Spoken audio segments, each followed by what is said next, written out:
Kimon, Flux, Lightshow, and Terry get into a single car and drive down to the docks where Captain Gwei's ship is harbored. As soon as you pull up, Lightshow projects an illusion around the car that he explains makes it look unoccupied. From inside the illusion, it's a bit of a bizarre experience. The windows are just a picture of the car's interior, and you can't see through them.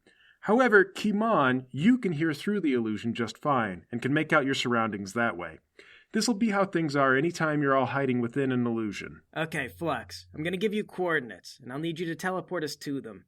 Lightshow needs to see where he's putting his illusions to place them properly, especially when he's trying to make them match existing scenery. So if we're gonna hop from illusion to illusion, he has to poke his head out during a safe interval, and then you'll have to land us inside the new illusion zone. It's important we move fast because if anyone else walks into one of the illusions, it'll be like this. Disorienting and clearly wrong. Like what coordinates? Cartesian coordinates? Get the compass in your backpack. I'm going to give you a cardinal direction and roughly the number of feet that we need to head. That's not going to work for a trickier jump. We can poke our heads out for a trickier jump. We're going to try to minimize our exposure as much as we can. Is that clear? Lightshow says, I got it. What if we miss and hit the water? Well, then we'll be wet and embarrassed. But if that happens before Captain Gwei casts off, then they're not going to shoot us to death there in the port in broad morning daylight. We'll probably get in the news and the whole world will be laughing at us. I thought your teleportation was accurate enough for this sort of thing, though. It is. I'm just trying to think of every contingency. Larry and I came up with a list of possible things that can go wrong, and it was a struggle to come up with the answers to everything. Like what? For example, hot air balloons. Were the two of you smoking crack? You said that Captain Gwei probably doesn't deliver contraband directly, so I thought, what if he's using Mylar balloons? What if? Mylar balloons don't show up well on radar, and often get ignored by the authorities because they're difficult to shoot down even if they are dangerous in some way. So you guys planned for what to do in case of a Mylar balloon attack? Yes. But now that we're here, I realize that we didn't even think about what might happen if I miss my mark while teleporting. Okay. I'm not going to direct you to locations that require pinpoint accuracy. I'll be able to hear where people are even if we can't see them. We'll move when it's safe, and Lightshow will create a zone with several square feet of clearance. As far as I understand, it should be within your ability. I think we should abort the operation. I grab Elvis's arm and twist it around backwards. Ow, okay, stop! Stop whining, or I'm gonna twist your arm out of the socket! This is assault of a law enforcement official! Are you a law enforcement official? Yes! Does a Leo let a dangerous criminal run free in his city with total impunity? Do you let him smuggle surface-to-air missiles into your city? Okay, I get it. Just let me go. You spent days planning for this mission, but the only thing you and Lowry planned for was Mylar balloons. But not about the actual process of getting on board the ship? Flux, I'm gonna have an aneurysm. I'm gonna report this. No! You can't prevent me. I don't mean about twisting your arm. I mean about don't tell anyone about your process. Until I leave the company or get put in jail or whatever you're gonna do. When people find out that what this company is becoming, I don't want anyone to think that I was a part of it or contributed to it in any way. You can tell people I stabbed you for all I care, but when you tell people about this mission and why I twisted your arm, do it when I'm dead and buried. Lightshow steps in and says, Okay, hey, listen. The plan is solid. We just have to get on the boat, make some space in a shipping crate, and then observe what's going on until we can identify the crime. We can do it, and the hard part is just going to be passing the time. Honestly, Flux, that'll be the worst part about this. This is all going to be excruciatingly boring. But you saw he assaulted me, right? Look, I also came here thinking that we were going to do something important today. I'm going to be really heartbroken if we have to abandon the mission now. Are we doing this, or do I turn the car around and go home? If Captain Gwei brings weapons into this city, and we knew that we could do something to prevent it, but chose not to, I am not going to be able to sleep at night. Okay. All right. I just wanted to make sure that everything has been accounted for. I think we're good on that front. Then in that case, if you're sure, I'm ready. Great. I hope you brought your Loch Ness Monster spray in case one shows up, because I think we have an opening now. Lightshow, I think we've got a dead zone over in that direction. Not a lot of activity. Let's try a jump. Okay. Lightshow and Terry both casually get out of the car, look in the direction you gave them, and then Lightshow says, All right, illusion's ready. Okay, Flux, our spot's right over there. You have a chance to poke your head out now. We'll all grab your shoulders and then you jump us there. And what if I miss? Then we've got time to regroup and hide in the illusion. I didn't notice a whole lot of activity there. It's a safe one. Okay, all right. I'm gonna make the jump. Your powers are, in fact, accurate enough to make this jump without missing it. For everyone but Flux, the sudden movement without any actual travel is a bit dizzying, but Flux is naturally capable of it and would adjust if he weren't teleporting inside an illusion. The illusion is like being inside of a texture box for a video game. From the outside, it looks like the spot you're in, but from the inside, you're seeing the reverse image of the space around you. It makes it feel like you got turned inside out somehow, but this is where you want it to be. Okay, easy enough. And we got precisely where we wanted. Let's keep going until we have a good vantage on the ship. Your next jump can get you up on top of some shipping crates, giving you a good look over a lot of the harbor and onto the deck of Gwei's ship. Find a spot that the ship bridge will have a hard time seeing.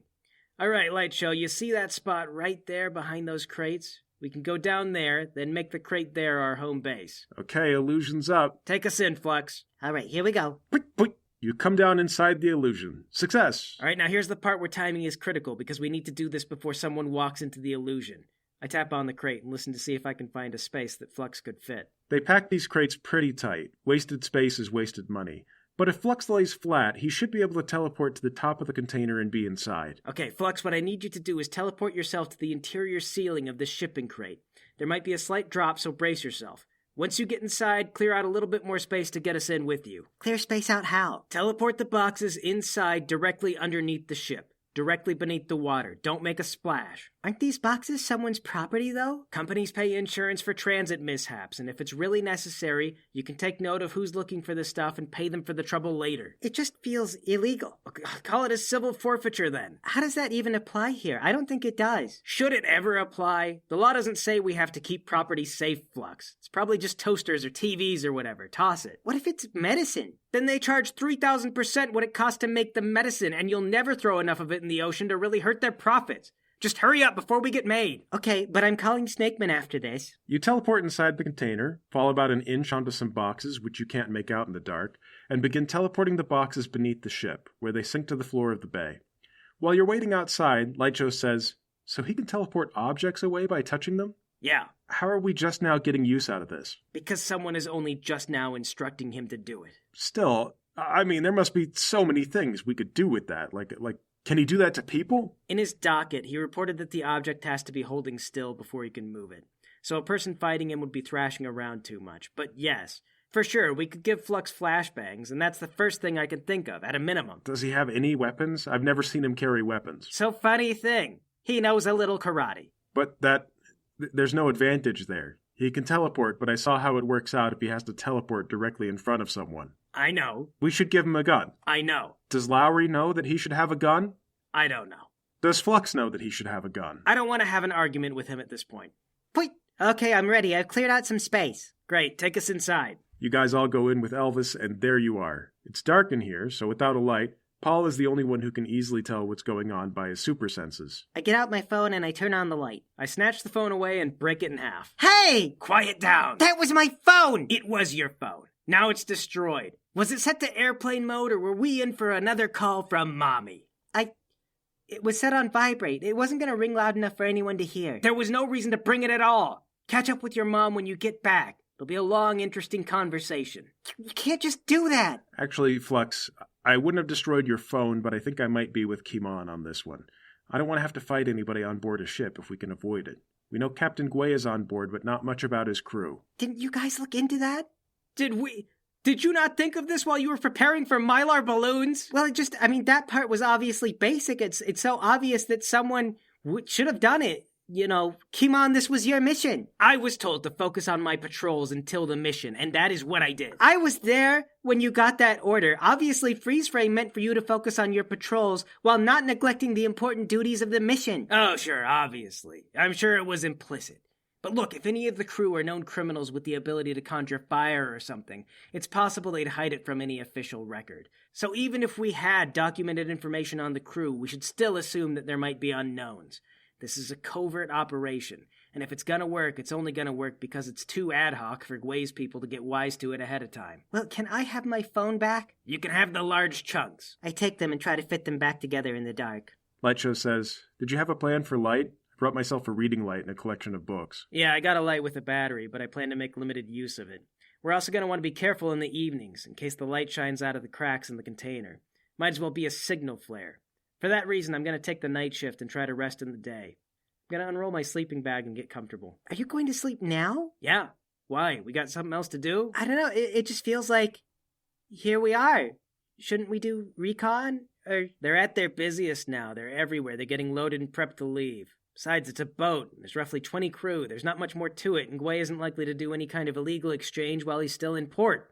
There's a chance something might happen before we get too far from shore, though, so wake me when we start moving. How will we know we're moving? Well, the boat'll come away from the dock and it'll sound its horn to let everyone know it's there. If you hear it do that, wake me up. Wait, then do we even really need to be awake during the day? What's the point of us being here if it's just going to be you listening in? We're gonna poke around when we can. For now, though, we're waiting for the ship to finish loading and to take off. Just so long as someone is awake. I'm not even tired. It's the morning. Well, I keep weird hours and work the night shift, so good night. Given how Paul operates, his body craves sleep like a man in a desert craves water. He quiets down and passes out pretty much minutes after he decides he's going to. Well, I didn't bring an extra light. I thought my phone would be enough. Lightshow says, well, the batteries on that would have run out in 2 weeks of use. Also, we ought to keep quiet. While Kimon's awake, he can listen for anyone coming, but while he's asleep, there could be someone outside the container, and we might not know. How are we supposed to communicate then? Only talk while Kimon is awake, and otherwise pass notes. That feels awfully convenient. Are you being sarcastic? Why are you being sarcastic with me? I mean that we can only talk while Kimon is listening. What if we don't want him to know something? Look, Elvis, for the next 2 weeks, the 4 of us are going to either live or die by cooperating with one another. That means no matter what else, you put your faith in Kimon for this next 2 weeks. He destroyed my phone. That is not a really good display of his faith in me. It goes off all the time while we're working. Yeah, but my mom got kidnapped. What if that happens again and I spend 2 weeks not knowing about it? Look, I'm sure that Lowry will handle that if he has to, but your mom is staying safe, right? Oh, right, I have to contact Lowry. I pull out the radio he gave me. He gave you a radio? Certainly there's no way the range on that can go all the way to Canada. I'm a super inventor, remember? Don't worry, it should stay in contact with him. Lowry, come in. We're in position. Lowry, meanwhile, you are on board the mobile fortress. It's waiting outside the bay, ahead of the projected path of Gwei's ship. Kelvin McDonnell is with you, having explained that he's eager to see the fortress's maiden voyage on actual assignment. Thanks again for joining us, Mr. McDonnell. Without you, none of this would be possible. Lowry, there's nothing more satisfying than watching the pieces of a plan come together. Indeed there isn't, sir.